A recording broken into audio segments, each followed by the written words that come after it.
महबूबा मांझी जिंदाबाद, महबूबा मांझी जिंदाबाद, मांझी जिंदाबाद। तो से इस बार हम डॉक्टर महबूबा मांझी को विजय बनाएंगे, इसका हम यहाँ से संकल्प लेंगे और किसी का बहकावे में नहीं आना है।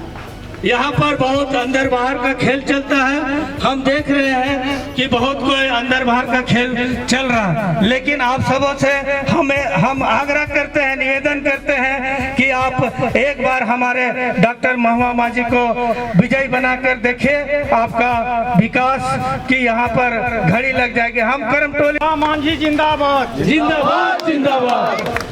इसी तरह हम चाहेंगे कि एक एक घर का वोट, एक एक महिला का वोट, पहले वोट उसके बाद आप सबको बता दें कि उसको अभी प्रधानमंत्री को फिर से बुलाना पड़ रहा है रोड शो करने के लिए। क्या उसके पास 30 साल में छवि नहीं है? उसके पास बीजेपी का, भारतीय जनता पार्टी का यही एक मैनिफेस्टो आ गया है, अभी लेके आया गोगो दीदी। गोगो मतलब क्या होता है? हम लोग के समाज में गोगो मतलब भूत होता है, तो गोगो मतलब भूत होता है, और इंग्लिश में गोगो मतलब जाना होता है, भागो होता है, भागो भागो। तो ये सब जुमलाबाजी है। 15 लाख का जुमला हम लोगों ने देखा है। अच्छा अच्छा चश्मा हम लोग भी पहने हैं, उस चश्मा से आज तक 15 लाख हमको नहीं मिला। और राशन कार्ड ले लेके आदमी भूख से भी मरा है रघुवर सरकार के समय पर। इसलिए आप लोग उसके जुमलेबाजी में मत जाइए। हम यहाँ पर जितने भी हमारे ग्रामवासी हैं, सबों से निवेदन है, चाहे वो आदिवासी हो चाहे वो, सभी को मिल रहा है। यहाँ हम कहते हैं कि बीजेपी के कार्यकर्ता जितने भी हैं, सबके अकाउंट में अभी पैसा जा चुका है, लेकिन उसके मुंह से आवाज नहीं निकलती है, चुपचाप से लेना जानते हैं और बोलते हैं गोगो दीदी। अरे गोगो दीदी क्या है? गोगो मतलब भूत होता है, इसलिए आप लोग गोगो दीदी को भूल जाइए। और जिंदाबाद, जिंदाबाद, जिंदाबाद, जिंदाबाद, जिंदाबाद, जिंदाबाद। बहुत बहुत धन्यवाद। हम इतने सब कराकर आज के वक्त में पहुंच जाइए, और उसके बाद आप जलपान का जो भी है वो करना है, किसी को बताना होगा। इस पर्व में हम चाहेंगे कि आप घर से निकलकर एक दूसरे को बताएं कि 3 नंबर बटन में भारी से भारी मतों से हम डॉक्टर महबूबा मांझी को विजयी बनाइए, और उसके बाद हम लोग यहाँ पर विकास का झड़ी लगा देंगे। हम चाहते हैं हमारा विधायक जो है अभी वर्तमान में 30 साल से यहाँ पर एक छत्र राज किया है। हम पूछना चाहते हैं कि करमटोली में कितना बार हमारा सीपी सिंह आया है? बोलता है कि हम 24 घंटा खड़ा रहते हैं। अरे 24 घंटा आप केवल मंदिर और मस्जिद करते रहते हैं, गली गली गली गली जो गली में आपका। हमारे परम आदरणीय पाहन जी यहाँ उपस्थित, आदरणीय सालिक मेन जी, आदरणीय पंचम जी, आदरणीय नागिया टुप्पू जी, राधा ताल, और जितने भी हमारे यहाँ सभी सम्मानित अतिथिगण हैं, और इस गांव के सभी हमारी माताएं बहनें, हमारे बुजुर्गगण, आप सभी को मेरा जोहार। सबसे पहले धन्यवाद देना चाहूँगी आप लोगों का कि सुबह का वक्त है, सबको बहुत काम है, इसके बावजूद आप लोग सालिक जी, पंचम जी के कहने पर और हमारे लिए यहाँ पे उपस्थित हुए हैं। मैं आभार व्यक्त करती हूँ और ये वादा करती हूँ कि जीत कर जब आऊँगी तो निश्चित रूप से आप लोगों के सपने को पूरा करने में पूरा साथ दूंगी। जो आप अभी 2024 है, 17-18 साल भाजपा का कार्यकाल रहा, उनके बाबूलाल मरांडी जी रहे, 3 बार अर्जुन मुंडा जी रहे। ऐसी दुर्दशा है कि आप सड़क पे चलेंगे तो आपके पैर के ऊपर से नाली का गंदा पानी बहेगा।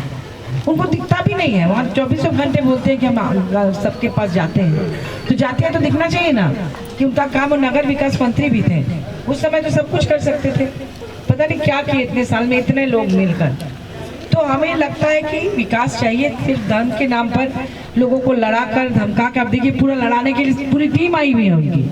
आपने सही कहा कि असम से मुख्यमंत्री आए हुए हैं, तो और भी कई जगह के मुख्यमंत्री यहाँ कैंप किए हुए हैं। असम से आए, आपको पता होगा कि आदिवासी लोग 4-5 पीढ़ी पहले जाकर वहाँ उसको बनाए थे, जंगल काट काट के, सांप बिच्छू डसवा कर, कितना कड़े से मांग कर रहे हैं। वहाँ खूनी संघर्ष होता है। कुछ साल पहले आपको पता होगा कि एक हमारी आदिवासी बहन को निर्वस्त्र करके वहाँ घुमाया गया था, कितना बेइज्जत किया गया, पूरा देश देखा। तो तो उसका उनको याद नहीं है, उनको स्पेशल ट्राइब का दर्जा नहीं देंगे आदिवासियों को, और झारखंड में आएंगे बोलने के लिए कि यहाँ आदिवासी की स्थिति ठीक है। तो अपने स्टेट में पहले ठीक करो ना। आपको पता होगा कि मणिपुर में भी जो आदिवासी हैं उनके साथ क्या हुआ, पूरा चल रहा है, और तो खुलेआम महिलाओं का अपमान हो रहा है, हर तरह का पूरा देश देख रहा है। वहाँ एक भी नहीं गए, एक बार भी नहीं गए प्रधानमंत्री। हम लोग गए थे इंडिया गठबंधन के में, एक बार भी नहीं गए। संकट का 1.5-2 साल से चल रहा है, वहाँ आग लगी हुई है। तो ये लोग खाली जुमलेबाजी करते हैं। आपने सही कहा कि झारखंड में बहुत खनिज संपदा है, कोयला लोहा सब है, पूरे देश में ले जाते हैं। आपको पता होगा कि कोयले की जो रॉयल्टी है, जो झारखंड का हक है, उसका 1,36,000 करोड़ रुपए केंद्र सरकार के पास बकाया है। माननीय मुख्यमंत्री जी बार बार चिट्ठी लिख रहे हैं, और हम भी राज्यसभा में बात उठाए थे। तो उसको नहीं देंगे, इसलिए नहीं देंगे कि अगर वो पैसा मिल जाए 1,36,000 करोड़ झारखंड को, तो यहाँ के हर युवा को नौकरी मिल सकती है, सबको काम मिल सकता है, हर महिला सशक्त हो सकती है, अच्छे अच्छे स्कूल कॉलेज खुल सकते हैं, सारे सड़कें दुरुस्त हो सकते हैं। वो पैसा नहीं देंगे।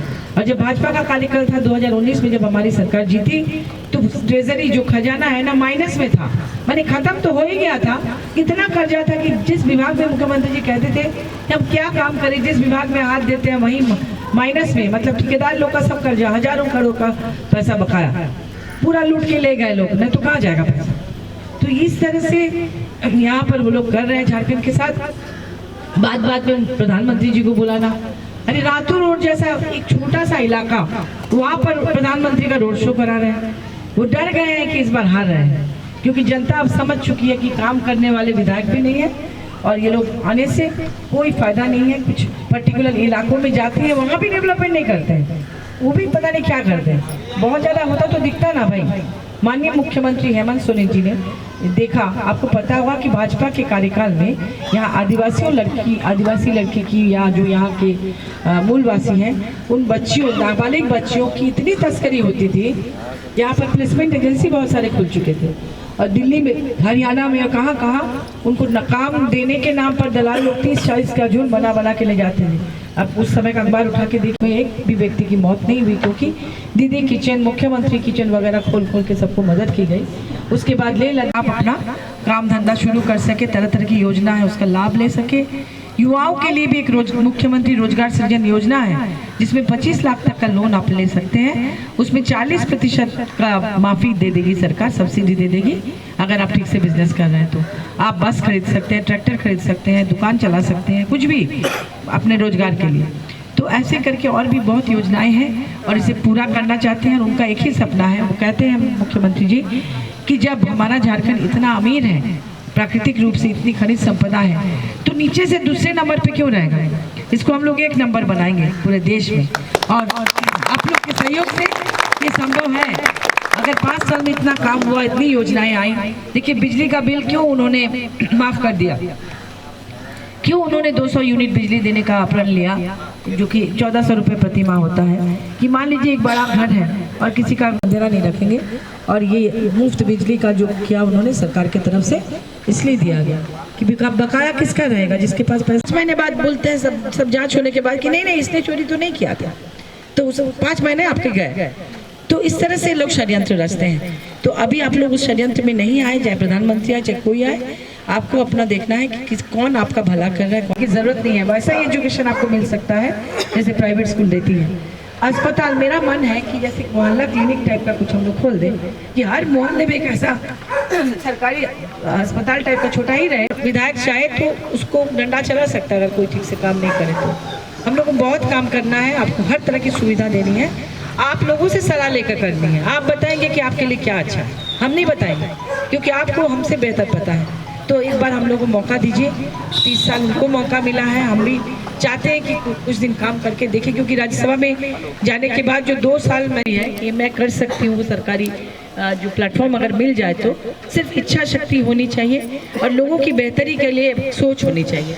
उस सोच के साथ मैं काम करूँगी, और विशेष रूप से आप लोगों का हमेशा से मुझे प्यार सम्मान मिलता रहा है, इसके लिए मैं बहुत ऋणी हूँ आप लोगों के साथ है। तो आप लोग बुरा भी नहीं मानते हैं, अपना समझकर अपने परिवार की तरह। मैं बहुत बहुत धन्यवाद दूंगी। हेमंत सोरेन जिंदाबाद, हमारा विधायक कैसा हो, हमारा विधायक कैसा हो। ईश्वर आज हमारी झारखंड की शेरनी कल्पना मैम का कार्यक्रम हम लोग रखे हैं। सब कोई उनसे मिलना चाहता है, उनको सुनना चाहता है। तो वहाँ पे सबसे पहले ये क्या थाना का नाम, सुखदेव नगर थाना है रातू रोड में, हाँ पहाड़ी के पास। तो सुखदेव नगर थाना के ठीक पीछे में खदगड़ा सब्जी मंडी है। हम लोगों को इस सीट में उनको हटाने का, अगर इस बार हम लोग चूक गए, आने वाले समय में भी बहुत मुश्किल होगी। इसलिए अगर आप लोग चाहते हैं कि आपकी अपनी सरकार बने और अपने यहाँ पर हम लोग रांची में भी रहे, तो ज़रूर वोट दीजिएगा। आपका वोट बहुत कीमती है। बहुत बहुत धन्यवाद।